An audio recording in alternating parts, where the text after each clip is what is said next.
santificação. O Espírito Santo, além de santificador, é o Senhor que dá a vida. Isso me fez recordar o convidado que nós vamos chamar daqui a pouco, dá a vida e também aviva os nossos corações, nossa vida, né? Nos impulsiona e nos faz transbordar no dom do Espírito Santo. Quem será esse convidado, hein? Maravilhoso. Olha, um grande pregador hoje em dia, né? Muito conhecido pela intimidade com a palavra, da facilidade ali de sacar durante as pregações versículos bíblicos, né? Eu, cara, sou fanzaço, acompanho as pregações. Para preparar as minhas pregações, eu escuto as dele, padre. Inclusive esse fim de semana lá em Ubá, né? Quem sabe, né? É isso aí. Esse final de semana ainda tem PHN aí em Ubá. Padre Edson, estaremos juntos pela primeira vez, né, padre? Primeira vez, com a graça de Deus. Ah, Ele nos queridão. abençoe. Mas beleza, vamos falar de missão PHN no próximo bloco. Agora, não vamos demorar muito não. Tem groove pronto aí, né? Tem groove pronto. Ele vem, ele gosta de música, viu? Ele gosta de música, pregador da palavra, pai de família.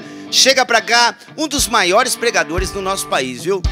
Moisés Rocha. Seja bem-vindo, irmão!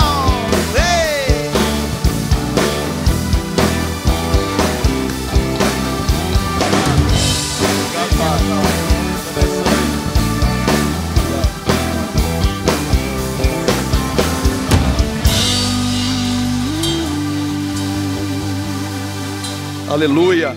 Moisés Rocha no programa PHN. Irmão, esperei esse dia, viu? Fala comigo, alegria. Esperei demais. Obrigado, Moisés, antes de mais nada. Eu que agradeço. Canção Nova é minha casa.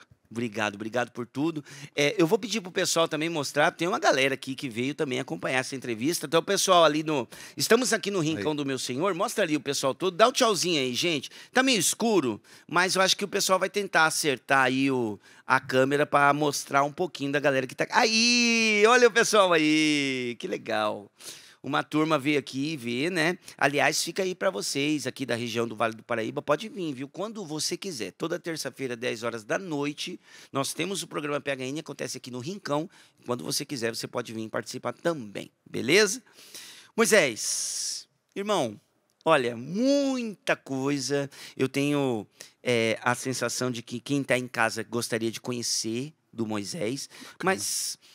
vamos começar do início primeiro. Começar com pleonasmo, né? Começar do início. Começar do começo. Começar do começo. Não sei o que é isso não, mas vamos. Como é que é o nome da palavra? Pleonasmo. Olha só, Caraca. é cultura, né, irmão? PHN, né? Cultura. Já tô te invejando. Já. Moisés, querido. Moisés, cidade que nasceu, família, contextualiza aí você, né? De onde você veio, sua cultura familiar. De onde veio, quem é o Moisés? Quem era o Moisés? Onde o Moisés nasceu? Eu sou de Sete Lagoas, fica ali a 65 quilômetros de Belo Horizonte, Minas Gerais, né? E eu sou... os meus pais de roça, a minha mãe já falecida, morreu analfabeta, nunca leu, nunca escreveu o próprio nome. E meu pai estudou até quarta série de grupo, daquela época que andava 7 léguas de cavalo, né? E os meus pais trabalhavam cozinhando carvão. Então minha mãe engravidava, perdia um bebê, viajava para outro lugar, nascia um. Então, ao todo, ela engravidou 12 vezes, mas vingaram 5 filhos. Naquela vida sofrida de roça, sem um médico, sem exame, sem nada, né? Os meninos eram abortados ali até, às vezes, na beira de um forno né, aborto espontâneo, né, de forno de carvão. Uma história sofrida. Tanto é que o meu pai um dia falou assim, não, eu vou te dar uma vida nova, nós vamos para a cidade. Para comemorar, eu nasci. Então, na verdade, de 12 gestações, nós somos 5 filhos e eu sou o caçula de 5 filhos. Na Covid, a minha irmã, que era missionária também, felizmente faleceu de Covid. Então, hoje nós somos 4 irmãos e eu sou o caçula, então, de uma família de roça. Né? Família de fé, Moisés? Já ali, princípios cristãos? Basiquinha. Assim, ninguém vai te cobrar se você não for à missa, mas vão... Mas aí hoje não vai também. Então, eu não cresci tendo, assim, uma forçação de barra para que eu seguisse nada, não. Né? Tanto é que eu não tinha, assim, muita referência. Eu não quero culpá-los de forma nenhuma, porque era o que eles podiam dar. Eles não tinham mais nada para dar. Né? Eles vieram de uma cultura onde o padre ia uma vez por mês, né? Onde eles moravam. Né? Então, mesmo tendo mudado para a cidade, era o que eles conseguiam dar, era isso.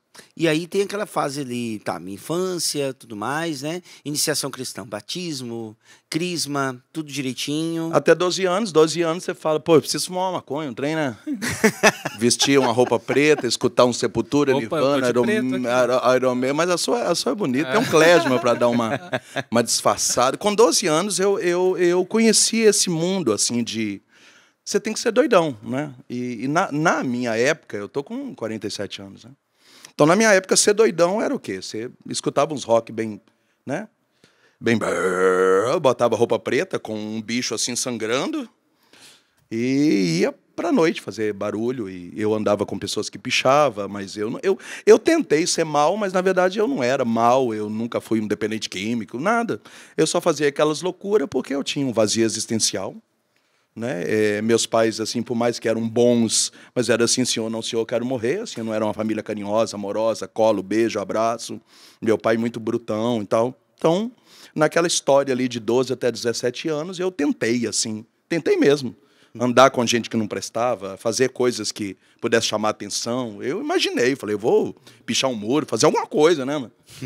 E por que você acha que você não foi pro fundo? Cara... Porque a gente conversou um meu pouquinho. Deus. Você tem até... É parecido, né? Quando a gente conversou algumas poucas vezes, mas foram muito proveitosas, né? As conversas entre risadas e coisas mais. Eu falei, o que eu vou fazer no PHN? Eu não tenho testemunho, eu não matei ninguém, não roubei ninguém, eu não trafiquei nada, não sei, Coca-Cola, alguma coisinha. Né? Eu também não fui, né? Esse tipo de fundo do poço.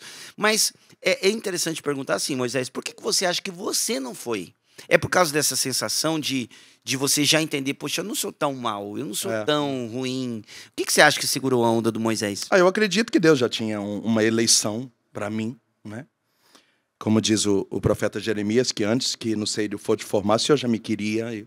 E até quando eu saía de preto, chegava na madrugada, ficava doidão e tal, eu chegava em casa, tomava tentei tomar um pó e dava uma dor de cabeça danada. E eu chorava depois me olhando no espelho, tipo assim, pô, eu não sou mal, não consigo ser ruim. Então, assim, parece que existe uma coisa que não deixa eu fazer o que não presta, né? Uhum. E aí, mas eu fiquei de 12 até 17 anos, assim, meio tentando ser doidão, aquela coisa toda, mas eu não consegui ser.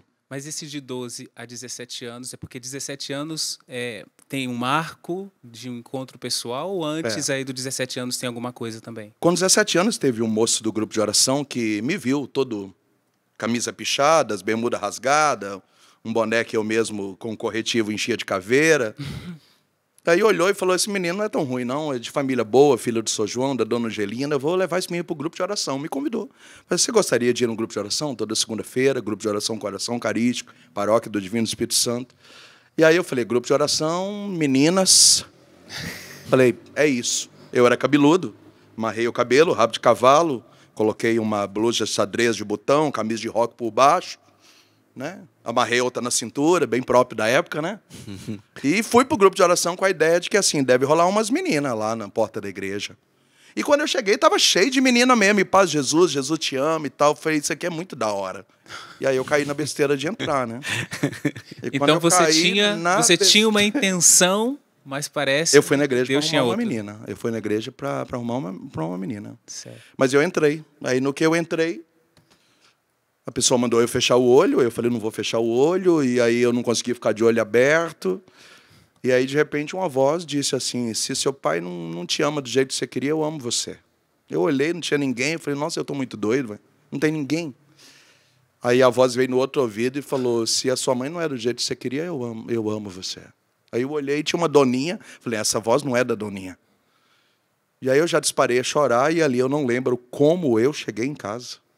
E eu tive assim uma depressão pós-impacto. Eu fiquei uns 5 dias assim, comecei a queimar camisa de rock, comecei a cortar coisas. Eu tinha pôster que só eu tinha e me deu uma loucura. E as pessoas chegavam para falar com minha mãe, Moisés está aí? Ela falou, está no quarto, mas não quer sair. E eu fiquei uns 5 dias assim, numa loucura, né? E há 30 anos eu tô assim. Opa, que coisa doido. Doido. Agora, você fala dos grupos de oração, Moisés, indo um pouquinho, né, pegando um pouco desse gancho que você mesmo trouxe. Nós fomos formados e passamos por essa escola de Sim. grupo de oração, de evangelização direta, palavra de Deus na cabeça, direto e reto, sem pirotecnia, sem, enfim, sem ademais. Era a experiência com o Espírito Santo. O que esse grupo de oração que causou em nós, o que aquele grupo de oração precisaria causar de novo para essa geração? Porque tem uma geração também que hoje busca ser cristão, mas de outro sentido, né? De outra maneira. Nós fomos descartados, Moisés, porque a impressão que dá é que é uma geração em extinção, né? Nós somos os últimos dos moicanos. Mas assim, eu acho que é um conjunto de coisas. Por exemplo, primeira coisa, para você ter uma oportunidade, você tinha que mostrar que você já era gente. Então, eu tinha uma coordenadora bruta, essa coordenadora era sim, senhor, não, senhor. Essa coordenadora me deixou 2 anos no banco. E aí a gente orando, dizendo, eu estou pagando de santidade, está dando tudo certo, por que Deus não me chama? Ela falou, a hora que você estiver pronto, eu te dou oportunidade. Então, ela não queimou a carta na manga, ela deixou a gente, tanto é que eu tenho 30 anos de caminhada e 28 de pregador, então ela deixou eu pregar depois de 2 anos no banco. Né? Então, assim, eu acho que é uma coisa que falta hoje em dia.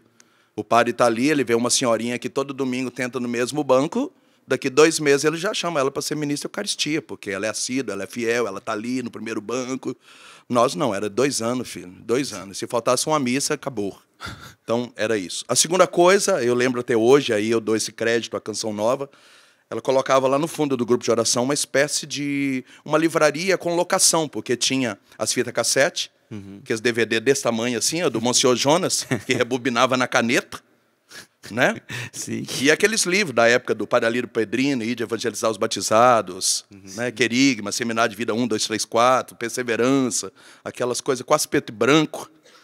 E a gente era obrigado a fazer um catálogo, pagava tipo R$1, e você pegava um livro, uma fita cassete, né? Ali tinha Eugênio Jorge cantando, tinha... E um DVD do Monsenhor. A gente tinha que levar para casa, escutar o DVD, escutar a fita, ler o livro, semana que vem trocar. Então ela obrigava a gente a adquirir conteúdo. Então eu cresci tendo que ouvir e assistir um conteúdo por semana e ler um conteúdo toda semana. Então eu me adestrei a ter que ler um livro por semana. Durante então, 2 anos. A coordenadora do meu grupo fazia isso. Né? Outra coisa é que a correção era na hora. Né? Hoje em dia ninguém aceita falar nada, não. Mas na época, assim, a primeira oportunidade que eu tive de pregar, eu achei que eu arrebentei. Acabava o grupo de oração, tinha aquelas malditas reuniões de avaliação.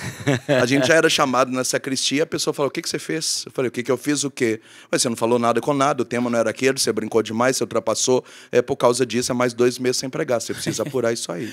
A gente saía chorando, mas a gente dizia assim, um dia eu vou ficar bom nesse negócio aqui. Quantas vezes eu saí chorando? Mas eu saía, não era dizendo assim, pessoal, vou gravar um vídeo que agora, assim, eu fui humilhado no grupo de oração, não tive... Não, filho, nós saía chorando, dizendo, eu vou aprender essa bagaça aqui. E a gente rezava mais, estudava mais, e no dia da pregação a gente fazia pão e água, e rezava 2, 3 rosários por dia, ia para o monte. Por quê? Porque a gente queria ficar bom naquilo. E aí, à medida que a gente ia ficar bom, a coordenadora deixava a gente repetir. Esse mês você vai pregar 2 vezes. Esse mês... Chegou no momento que eu tinha que pregar toda semana, que o povo saía no grupo se eu fosse pregador. E aí eu nunca mais parei. Né? Mas então, assim, tinha correção fraterna, tinha autoridade espiritual, tinha conteúdo, né? Tinha tempo de espera. Então, eu acho que esses elementos têm faltado hoje no meio de nós, tanto nos grupos, como nas comunidades, como nas missões, e que tem criado uma geração assim, muito frágil. A geração hoje não aguenta pancada.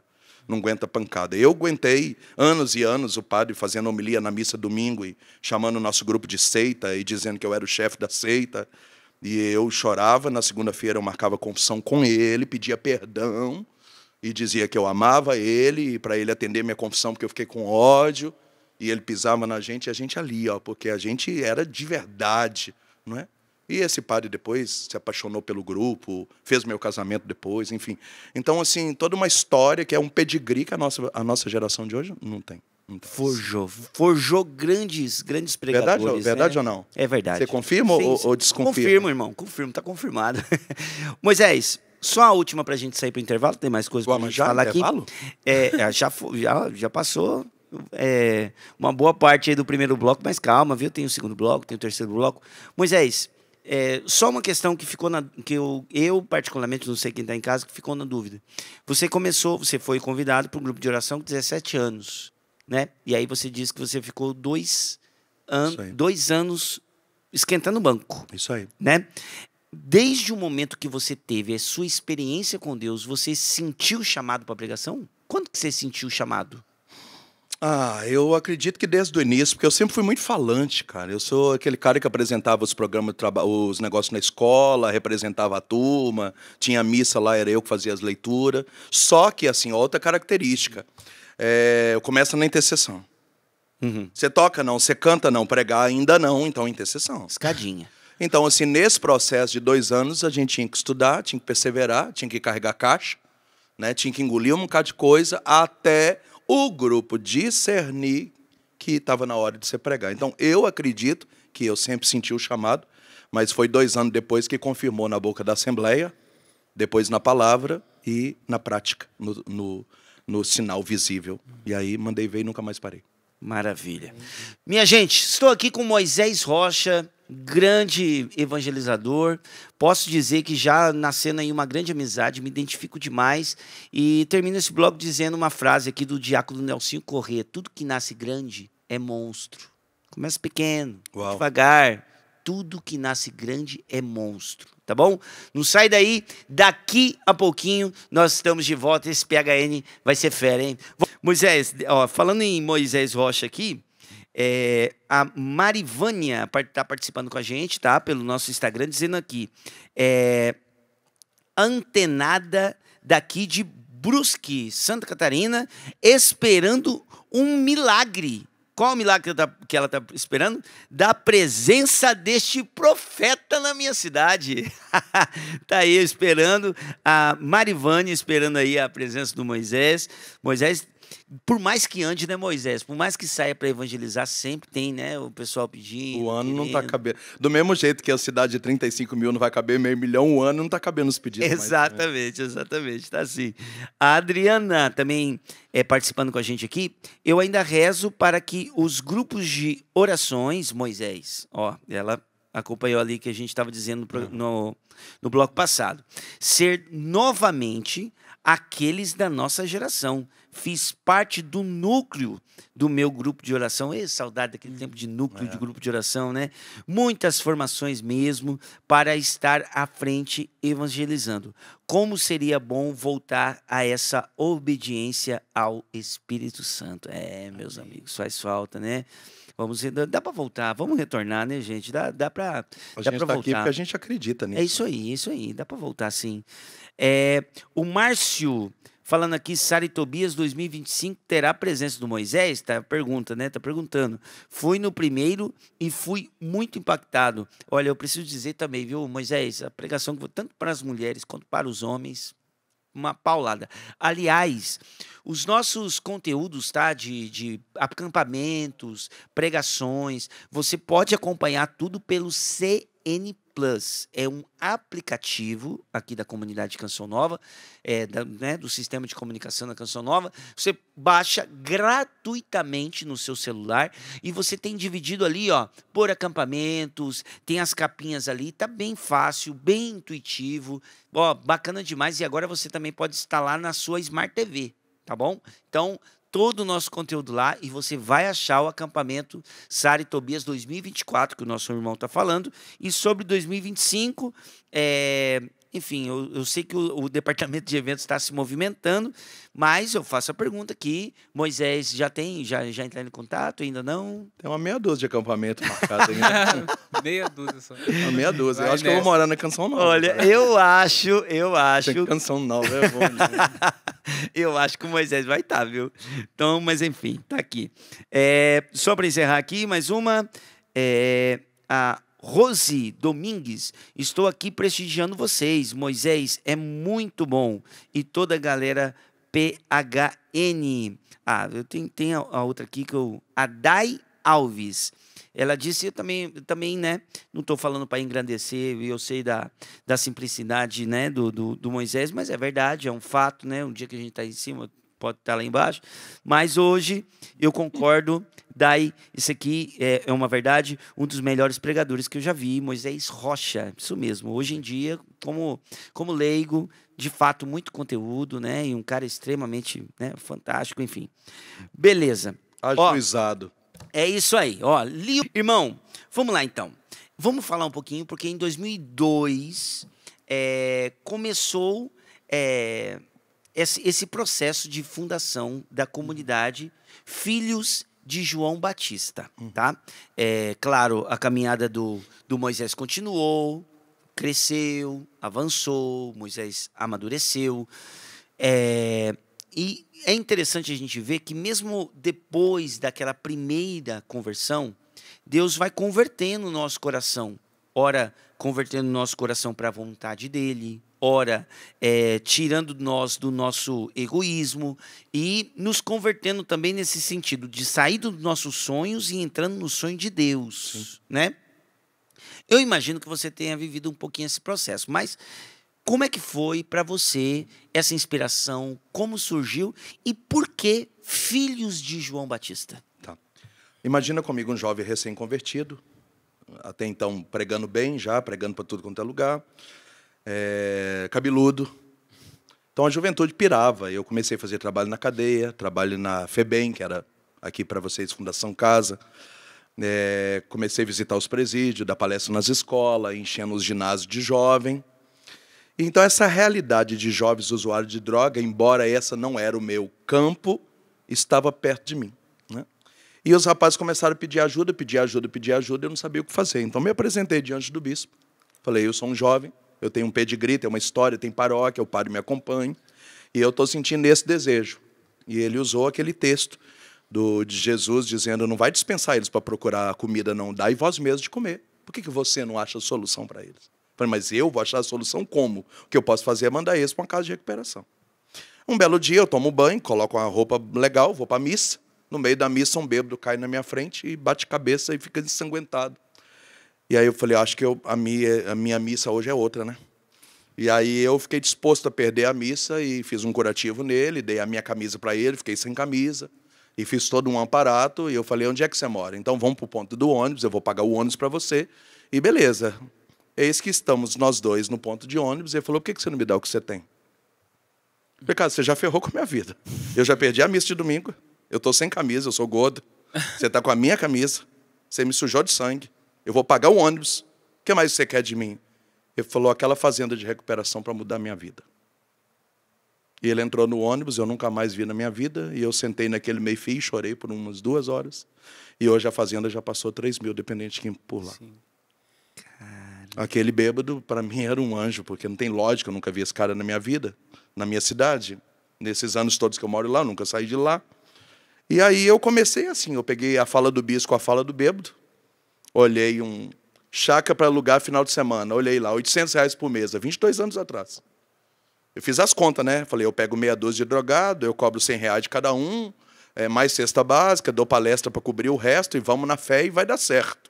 Só aparecia gente jurada de morte, que a família não podia contribuir com nada, e eu assumia um aluguel, e a gente comia sopão, porque não tinha dinheiro para comprar comida, e aí eu trocava palestra por cesta básica, e era aquela luta, aquela confusão, e assim nós fomos, e hoje nós temos uma grande fazenda, a fazenda é nossa, nós compramos a fazenda, né? E já passaram quase 3 mil anos por lá. O Danilo, que cuida dos dependentes que está aqui, já teve internos que recuperaram lá, que já deram testemunho no PHN aqui nos últimos anos. E é uma fazenda que não cobra, não temos mensalidade, não recebemos dinheiro, né, de ajuda pública, e é sustentada pela providência, pelos meus livros, pelas missões, por tudo. E é uma fazenda masculina. E aí, a partir da fazenda, nós começamos a entender que o meu chamado, diferente, por exemplo, de uma fazenda de esperança, não era só ter uma fazenda dependente química, que tinha uma comunidade por trás.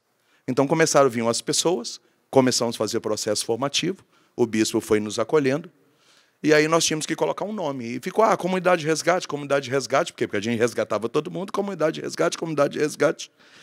E aí, um belo dia, eis que eu venho aqui na Canção Nova, no acampamento de Semana Santa, né? nesse rincão aqui, Monsenhor Jonas olhou para mim, sentado na arquibancada, e falou: vós sois João Batista, vós sois João Batista, vós sois João Batista.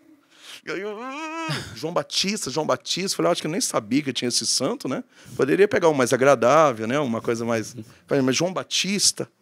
E aí, quando eu entrei na minha cidade e entrei na casa daquela que depois se tornou a minha sogra, ela... Meu Deus, parece um João Batista, barbudo, cabeludo e uma autoridade espiritual. Eu tô tremendo. Eu falei, pronto. E aí, na semana seguinte, nós tínhamos a oração e nós começamos a orar e veio uma profecia. Eis que eu vos chamo os filhos de João. Então, não é São João, é João, é o personagem bíblico que vai converter o coração dos pais aos filhos, dos filhos aos pais, preparar um povo bem disposto. É um cara que não é muito agradável, que fala na lata o que pensa, que mexe com o sistema, e é por isso que defende a família e, lutando contra um adultério, vai ser degolado depois por Herodes. Né? Um cara que come gafanhoto e mel, que chama todo mundo de raça de víbora. Às vezes a pessoa brinca, você xinga a gente, mas eu xingo carinhosamente João Batista, que chamava todo mundo de cobra. E era a mesma coisa de falar um palavrão na época. Né? Então, assim, essa característica de um cara que terminou o ministério dele já batizando quase 5 mil pessoas por dia, tinha 200 ajudantes, era quase que uma empresa de batizar pessoas, mas que morre ali na solidão, fazendo o seu ministério de preparar a vinda do Messias. Então, eu entendi no Padre Jonas, na casa daquela que se tornou minha sogra, eu casei com a filha dela, Andréia, e na locução de que o nosso carisma era João Batista. Então, hoje, dependente química é uma das coisas que a gente faz. Então, a gente faz muitas coisas, somos poucos, e aí, então, há 22 anos, comunidade Filhos de João Batista. Nosso carisma é o profetismo do personagem bíblico, aquele que faz a passagem entre o Antigo e o Novo Testamento ali. Que coisa maravilhosa. Vou pedir para o Cleuber fazer um fundinho para a gente aqui, Moisés. Essa última pergunta, ela mexe muito, pelo menos comigo. Evangelizador, sair de manhã, perder final de semana, sair com o filho com febre, né? Voltando com o resultado da missão nas mãos, mas com a incerteza de um futuro. Porque o que a gente acaba arrecadando não é só para nós, é para uma comunidade. E as nossas incertezas, os nossos medos, enfim, a luta que se tem e que se vive sendo um pai de família, sendo um homem casado, mas sendo um missionário. O que o casamento agregou nessa sua vida de missão, Moisés? Porque você falou da fazenda, de ter a experiência com um bêbado na rua e crescendo na vida de missão, mas você conheceu alguém. Sim. Como é que foi para vocês? Primeira coisa, né? Nós vamos falar mais de casamento no próximo bloco, mas eu queria que você explicasse para a gente como é que foi a afinação da conversa, porque você é missionário. Sim.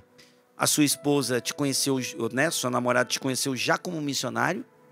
Como é que foi? Foi conflituoso? Ela entendeu de cara? Vocês conversaram? Como é que foi? Ela entrou na sua vida pessoal e na sua vida missionária. Uhum. Como é que foi esse encaixe? Eu acho muito legal a sua pergunta, porque assim, embora eu tenha uma identificação grande com jovens, hoje eu estou muito focado em casais e educação de filhos. Meus livros é sobre isso, né? Então eu estou mais na vida adulta.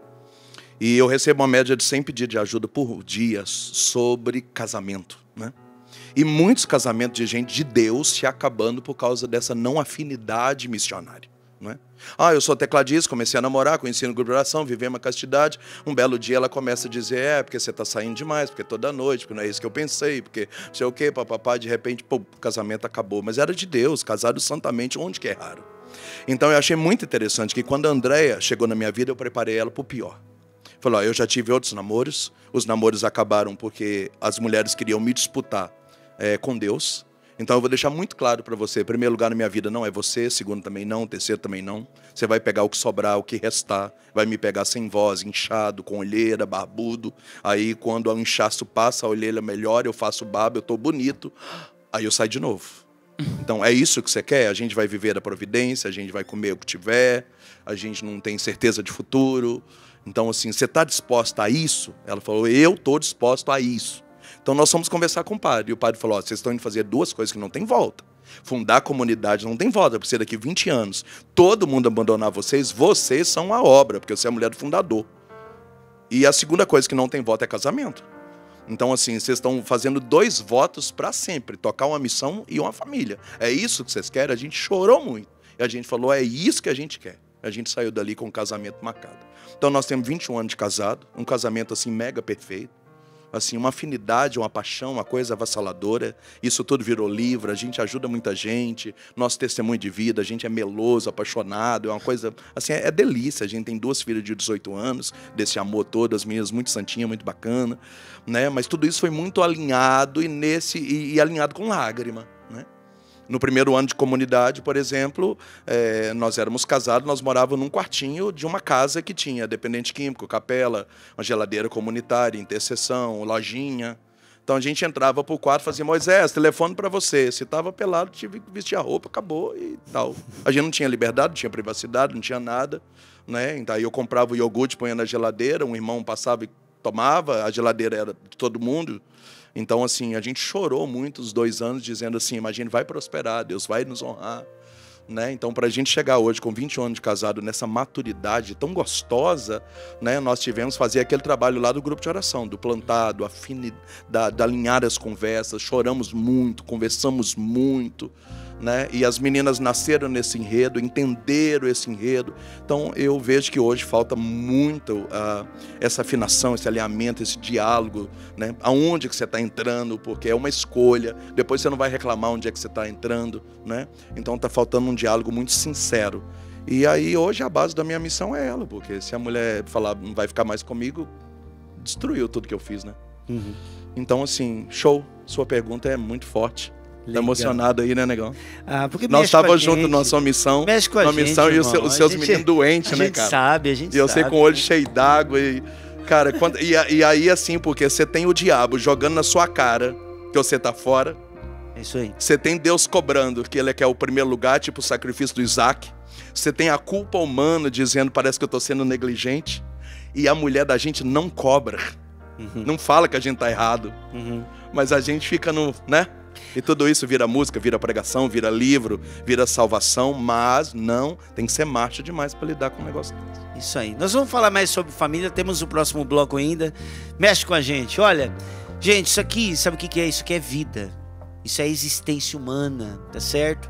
Deus, ele desce por meio de nós se utilizando da nossa humanidade. É todo nesse contexto é que aflora a evangelização, a mudança de vida, a conversão. É lindo viver e fazer parte de tudo isso. Amizade, eu posso chamar de amizade recente, mas uma grande identificação. Moisés Rocha, primeira vez que eu entrevisto o Moisés aqui no programa PHN. Claro, ele não veio só essa vez, ele já veio alguns bons anos atrás. 17 anos atrás, para ser preciso. 17 anos atrás, o Moisés estava aqui no programa PHN e agora temos a alegria de receber o Moisés Rocha mais uma vez, tá bom? Moisés, vamos pro encerramento. Eu quero que... Vamos para onde? Para o encerramento do programa. Encerramento do programa? Já acabou? Não, estamos nos encaminhando para o encerramento. Pô, troquei voo, saí de casa cedo, já acabou? Já acabou, já era. A Daiane tá falando aqui no meu ouvido, não é pouco não, é 20 minutos. Meu Deus. Mas passa voando, né? Quando a conversa é boa assim, meu Deus, vai rápido, né? Então é muito bom. Mas eu ainda quero terminar isso, lá no final, né? Eu ainda quero, em nome da comunidade Filhos de João Batista, pedir ajuda a você para que esse trabalho de evangelização continue, para que você ajude a comunidade, para que você conheça a comunidade Filhos de João Batista. Talvez você está ouvindo o Moisés falando, né? O Instagram da comunidade está aqui, ó, tá passando aí. Já está passando aí? Tá passando o Instagram. Eu não consigo ver aqui o Instagram. É Filhos de João Batista .oficial. Filhos de João Batista .oficial, tá passando aí na tela, tá bom? E depois vai colocar também o telefone e o WhatsApp da Fazenda para quem quiser pedir ajuda para ir se internar com Já tá na tela ali, ó, Daiane, rapidíssima. Tá aí o telefone para você também entrar em contato, tá bom? E talvez enquanto o Moisés foi falando, deu aí no coração, cara, mas que trabalho legal, eu quero fazer parte disso também, quero conhecer mais, quero fazer uma experiência, quero ir lá, na comunidade, conhecer lá esse trabalho de evangelização, de acolher essas pessoas, né, em situação, né, de dependência química. Então, vai lá, esses e outros trabalhos que o Moisés tem também. Tem livro, enfim, tem muita coisa que eu quero falar ainda, Moisés, mas vamos lá. Estamos falando agora no último bloco, encerramos falando sobre família, e é fato que muitas das suas colocações, pregações têm girado em torno disso, natural, até pelo avanço de vida mesmo. Tem gente que quer ser eternamente adolescente. Graças a Deus, não é o nosso caso, somos homens adultos, casados, com filhos, e hoje isso acaba se tornando a tônica da nossa evangelização. Terminamos falando sobre esse acerto, né? Da sua esposa entendendo o trabalho, a vida do Moisés, e ela entrando nessa dinâmica também, claro, como um chamado, né? Sim. A gente entra nessa história toda por amor e por chamado. Sim. Né? E hoje... tem uma colocação que você fez aqui, Moisés, e eu gostaria, porque precisa também dessa conversão, principalmente do estado de vida, né, como casados. A vida de um evangelizador solteiro é uma. Sim. A vida de um evangelizador casado é outra. Sim. E parece que tem gente que se perde um pouco nessa situação, né? Principalmente aquele cônjuge que sai mais, porque tem aquele que, né, que está mais na estrada. E às vezes a gente perde a mão. Essa justa medida, ela não é tão fácil. E você, numa das pregações que eu ouvi você falando, né, que você se preparava para pregar de uma maneira, e depois, um determinado tempo, já com as meninas, era no meio de dar atenção que o papai vai dar, tá lá escrevendo boneca, para tudo, casinha. vai brincar de boneca, vai pentear o cabelo da boneca, vai fazer uma casinha. Como é que é isso, Moisés? Passar por essa fase sem frustração. Porque aí parece que, cara, eu não vou conseguir me preparar. Aí gera um evangelizador frustrado porque não consegue ser mais aquele evangelizador de antes de casado. Como é que foi esse equilíbrio, Moisés? Porque foi uma conversão isso aí. Sim, foi uma virada de chave, né? A palavra do momento. Exatamente. Uma metanoia. Também. Você falar difícil também, Bo. É isso aí. É porque eu funcionava assim, eu tinha uma megabyte vida de oração, né? Aquela coisa assim, avassaladora, quase que 2 missas por dia, né? De repente, minha esposa engravida de gêmeas. A nossa vida virou de ponta cabeça, né? A gente acordava 14 vezes na noite, eu não conseguia mais respirar, não conseguia comer, não conseguia dormir. E era eu de pijama, ela de camisola, e menino. Quando eu vi, eu não tinha mais comunhão diária. Quando eu vi, eu não rezava o rosário. Quando eu vi, tinha dia que eu não rezava nenhum texto. E eu comecei a falar, putz, eu acho que eu estou na vocação errada, eu acho que não era isso que eu tinha que fazer. E o que eu vou fazer, E aí eu fui conversar com um padre, muito da hora. E ele virou para mim e falou assim, escutou, e falou assim, olha, se nesse momento você não entender que isso é santidade, e que se a comunhão de domingo não sustentar você pelo resto da semana para essa fase, então você é hipócrita. Nossa. E tudo que você está fazendo é um teatro. Eu voltei para casa anestesiado. E aí eu entendi que tinha dia que a missa era cocô de menino. Entendeu? Eu entendi que tinha dia que o rosário era boneca. E eu comecei a fazer isso com prazer. Tanto é que hoje eu tenho 2 moças gigantes de 18 anos que estão na faculdade e que não me dão um pingo de trabalho, não sei, nunca passou o problema da adolescência dentro de casa, nunca teve. Mas por quê? Porque era leve para nós brincar de boneca, assistir filme, um montar no outro, tal, ter tempo de qualidade, a gente fazia tudo em família. Toda vez que eu fui no cinema, foi para assistir filme de menina, minha vida era rosa, ela lilás, e eu respirei família, respirei. Aí veio o mundo da internet, veio o mundo do WhatsApp, e eu continuo a mesma coisa. Então, quando eu estou em casa mesmo, né? E aí eu sei que tem um voo tal hora, eu já acordo cedo, eu já vou na padaria, eu já faço um café, eu já preparo a mesa, a gente já toma um café junto, a gente já partilha. Ali você pode ficar 5 dias fora que está todo mundo abastecido. Né? Aí quer comer uma coisa gostosa, mas está esperando o pai chegar para a gente já comer junto. Aí a gente já come em família, já monta a mesa de novo, já assiste um filme, já toma um açaí, está todo mundo feliz de novo. Eu posso sair mais 3 dias, está tudo tranquilo de novo. Então, assim, eu entendi que eu tinha que fazer uma compensação. O que é compensação? O mesmo Moisés que dava muito e dá tudo fora, também tinha que dar muito e dar tudo dentro. né? Então eu comecei a respirar isso. Falei, então assim, para minha mulher ter orgulho não só do pregador, mas do homem que tem, eu tenho que levar no café na cama, eu tenho que dar um buquê de flor, eu tenho que fazer ela feliz, eu tenho que ser romântico, eu tenho que ser apaixonado. E aí quanto mais ela fica louca, mais ela tem saudade que eu volto para casa, mais ela me espera doido que eu volte, e aquilo vai virando um círculo de amor, né? E quanto mais eu vou amando as filhas, ai pai, mas que dia que você chega? Ai tal. Ah, então eu vou esperar você chegar para a gente tomar sorvete. Pai, nossa, que pena, você não tem como adiantar esse voo. E vai virando um círculo de amor. E nessa brincadeira, nós estamos 21 anos de casado vivendo assim, né? Onde a missão nunca foi uma unha de problema por causa disso, porque eu estou inteiro dentro de casa, né? Com a minha família, com as filhas, no contexto da minha casa. E eu, sinceramente, assim, eu já preguei no Brasil inteiro. Eu visitei muitas pessoas que eu abordei dizendo, se você continuar desse jeito aqui, seu casamento vai acabar. Porque quando você não está pregando, você está mandando áudio para um, você está respondendo, você está gravando vídeo, você está assistindo pregação dos outros. Falei, caiu seu menino de pendurado em você, e você dizendo, fala com sua mãe lá, chama sua mãe. Não, eu nunca falei chama sua mãe. Então eu entendi que às vezes, ao invés de eu estudar para montar uma pregação, eu fazia desenho com as crianças, e eu ia para a missão, e arrebentava nas pregações, e todo mundo achava que eu tinha ficado 6 horas no Santíssimo para me ser revelado aquele tema, e eu não podia contar para ninguém que não é que eu fui despreparado, eu fui com a santidade da minha casa para poder pregar, né? Então eu entendi que não adiantava, eu ficava 3 horas no Santíssimo, ter comunhão diária, se eu não conseguisse fazer a conexão, que foi o que São José conseguiu fazer, de conexão, entendeu? Então eu entendi que arrumar uma cama bem arrumada, que colocar um coraçãozinho, deixar um bilhetinho para as filhas e para a esposa na hora de sair, surpreender elas, dar um buquê de flor, a gente comer sentado na mesa, toda aquela. Eu entendi que a minha casa era um santuário, que se eu fizesse aquilo muito bem, essa santidade iria impactar nos livros que eu escrevo, na pregação, nas pessoas que eu atendo. Então acho que o diferencial de Moisés é isso, as coisas que eu falo, eu não aprendi em livros, ou tá dentro da minha casa, assim, as pregações é feita na mesa do jantar. E porque ali tem um passando, tem outro passando, e está tudo funcionando, e aquilo ali é santidade. Nossa, que bonito, né? Foi aprovado? Foi aprovado? Não, foi demais.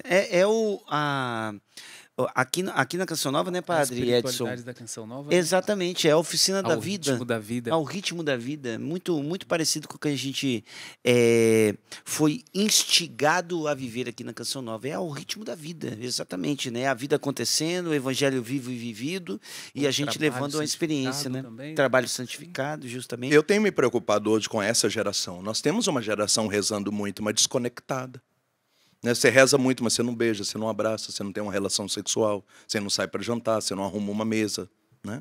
Uma geração desconectada, que trabalha, prega. Domingo, almoçar na casa da sogra. E é jogo, cerveja, e põe os primos para brincar com os primos.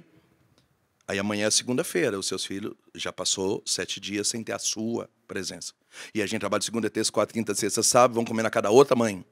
Então, assim, quando é que você vai ficar na sua casa? Quando você vai ter prazer de fazer a sua comidinha? Quando que você vai ficar com os seus filhos? Quando que a gente vai assistir um filme em família? Quando que a gente vai jogar travesseiro um no outro, comer pipoca e brincar com um cachorro para poder dizer assim, nossa, meu pai é muito legal. Então, assim, as minhas filhas cresceram me admirando com esse sentimento assim, o que seu pai faz? O meu é engenheiro, advogado e o seu. O meu é pregador da palavrinha de Deus. Então, assim, as minhas filhas tinham orgulho, né? Porque assim não tinha diferença e não tem entre o que prega e o que está, né?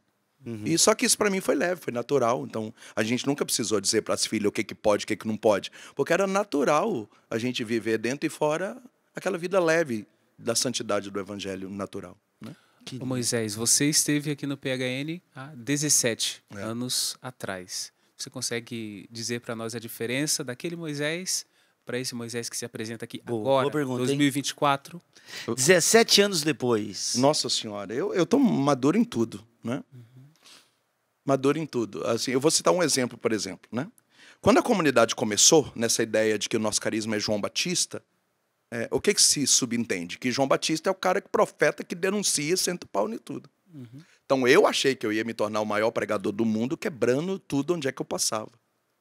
Um belo dia, um padre muito respeitado nacionalmente me chamou na sala dele e falou assim, eu sei que você quer morrer, mas não precisa morrer de manhã, pode morrer de tarde, para a gente fazer um regaço maior antes de você morrer, você entendeu? Eu falei, entendi.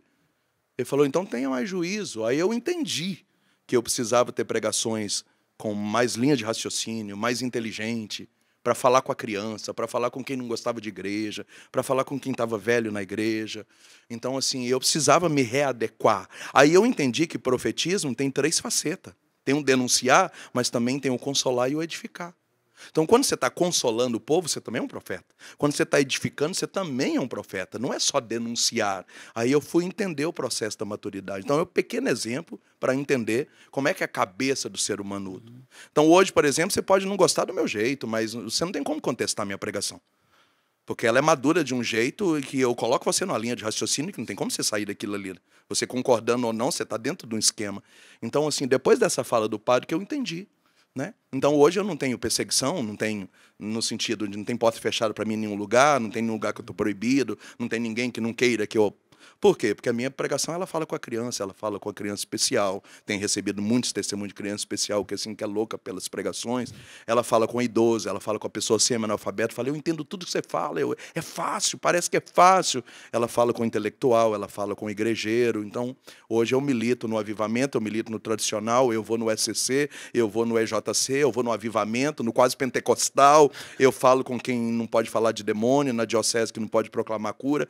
Nada disso me atrapalha, porque eu descobri o código de fala, e eu acho que isso faz parte do processo de maturidade. Né? Moisés, então a gente vai amadurecendo em todas as fases da vida, né, Pedro? Legal. É necessário, né? Precisa ser assim, né? É natural um amadurecimento. Moisés, puxa vida, o tempo ali passa voando, voando, voando. Mas, Moisés, daqui 17 anos eu volto. Vamos ter que marcar, né? Não precisa 17 anos para frente, né? Não, né? Não, é muito tempo para frente. Vamos, né, marcar um retorno do Moisés, se Deus quiser, ir para o PHN. Mas, Moisés, encerrar e falar da comunidade, para quem está acompanhando, como é que pode ajudar, como é que pode conhecer a comunidade Filhos de João Batista. Mas, antes desse final, seu relacionamento com a palavra. Porque, irmão, são muitos versículos, são muitos capítulos, o vínculo que você faz de um trecho das Sagradas Escrituras do outro. Recentemente nós estivemos no PHN em Londrina e você fez uma pregação sobre as primícias.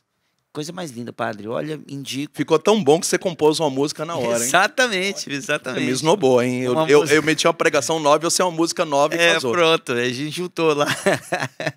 E... Moisés, como é que nasceu esse relacionamento com a palavra? Você pegou, sentou, falando, não, hoje eu vou entender isso aqui, fez curso, pagou curso online, e como é que foi isso aí, irmão? O não veio natural? Sim. Como é que é isso aí? Como que nasceu essa sua intimidade com a palavra? E como que ela se tornou tão fluente no seu vocabulário, nas suas pregações? Tá. Eu acho que tem várias vertentes nisso aí. Primeiro, eu queria dar um crédito à Canção Nova. Eu aprendi a ler a Bíblia como o senhor. Então, naquele método, a Bíblia foi escrita para você, a Bíblia no meu dia a dia. Eu li a Bíblia inteira 7 vezes assim. Estou há 30 anos tentando entender naquele.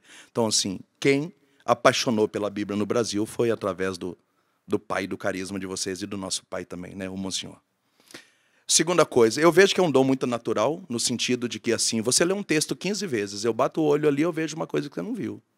Então, assim, qual que é o segredo das minhas pregações? Você nunca vai ouvir da boca de ninguém as coisas que eu falo, porque eu estou enxergando coisas que ninguém enxergou ainda. Deus me deu essa graça, né?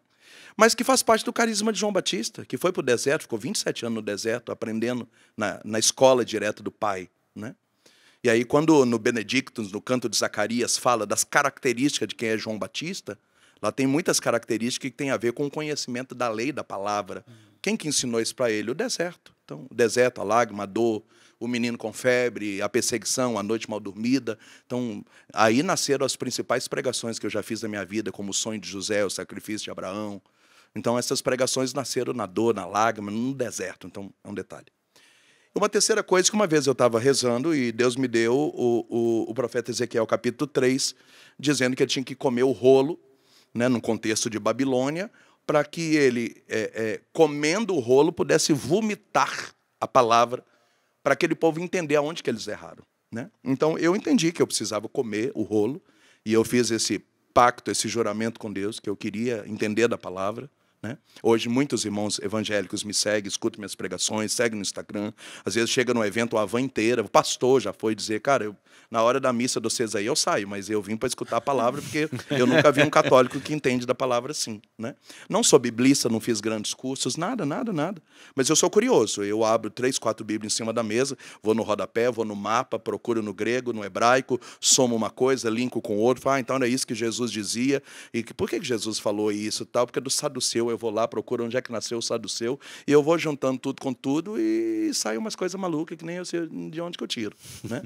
Só que aí eu me especializei na palavra nesse sentido de assim, né? Eu não sei fazer nada. Se você mandar eu conduzir uma oração agora, se eu não pegar um texto da Bíblia, não sai nada, não flui. Então, eu sou literalmente dependendo da palavra. E eu acho interessante isso, porque hoje eu já fui à missa cedo com a minha esposa e ela leva comunhão para os doentes e quando o povo vê que eu estou na missa, já me cata para fazer uma leitura. E assim, parece que a atmosfera muda, as pessoas mudam na forma de ver eu fazendo leitura, porque parece que eu estou interpretando o texto, né? E realmente, eu vivo o texto, a minha voz muda, a minha esposa fala que eu mudo. E o pregador e o marido dela não são a mesma pessoa, eu me transformo, né? E por isso que viram uma metralhadora e soma uma coisa com outra, eu não consigo mais respirar, e começa a suar, e começa a sair fumaça e tal, e linka tudo com tudo, e tudo com tudo, e tudo com tudo, e é 1 hora, não precisa de plaquinha, nada. Está dentro do... Então, assim, eu fazendo uma leitura, eu sinto que há uma conexão com a palavra de uma forma que a pessoa para prestar, tudo para prestar atenção. Então, assim, eu acho que Deus me chamou para isso, para esse tempo. Eu estou aí anos fazendo 30 pregações por mês. Estamos com mais de 2.000 pedidos de missão para o ano que vem. Essa vida louca, todo mundo quer, não é fácil, né? E vamos botar fogo no mundo. Lindo demais. Botar fogo no mundo. É dom, né, padre? Dom. Cada um também, né, Pedro? Você não queria pregar igual eu e ainda cantar também. É sacanagem também, né, velho? Não, Samuel? Né? Vai tomar banho também. Também não, né? Me dá um si bemol com o nome. Eu sei que você toca o violãozinho também.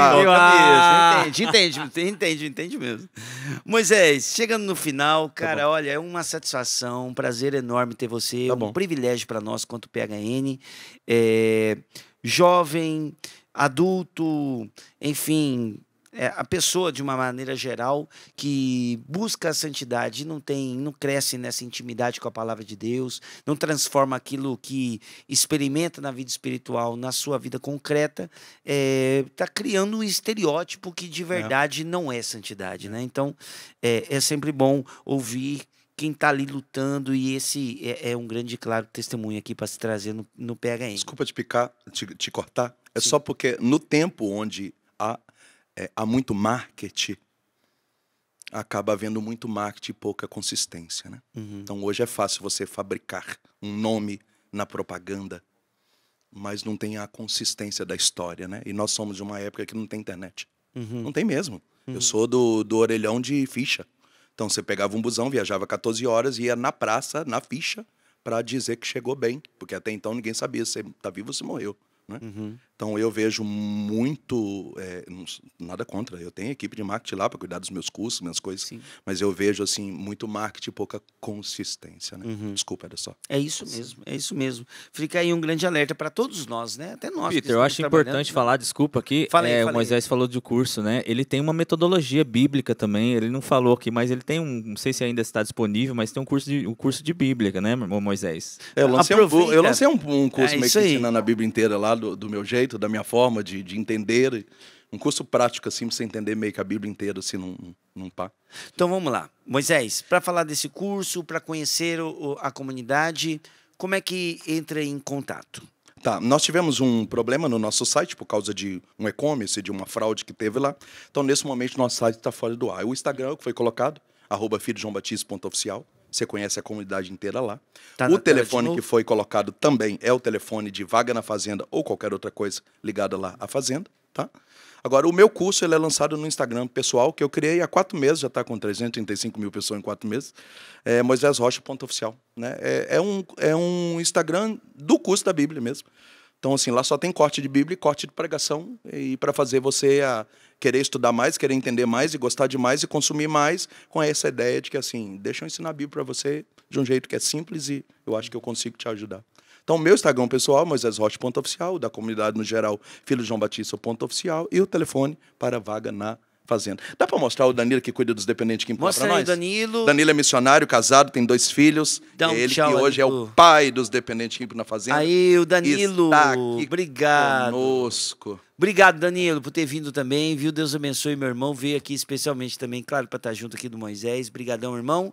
Brasil, obrigado. Tempo encerrado. Olha, conversa boa demais. Moisés Rocha, grande evangelizador, pai de família, grande amigo. Irmão, é sempre uma satisfação. Eu que te agradeço. A porta está aberta sempre aqui na Canção Nova para você, viu? Obrigado. Padre, finalizamos com a graça de Deus, sua bênção. O Senhor esteja convosco. Ele está no meio de nós. A bênção do Deus Todo-Poderoso desça sobre vós e permaneça para sempre. Em nome do Pai, e do Filho, e do Espírito Santo. Amém. Amém. Obrigado, gente. Olha, maravilhoso.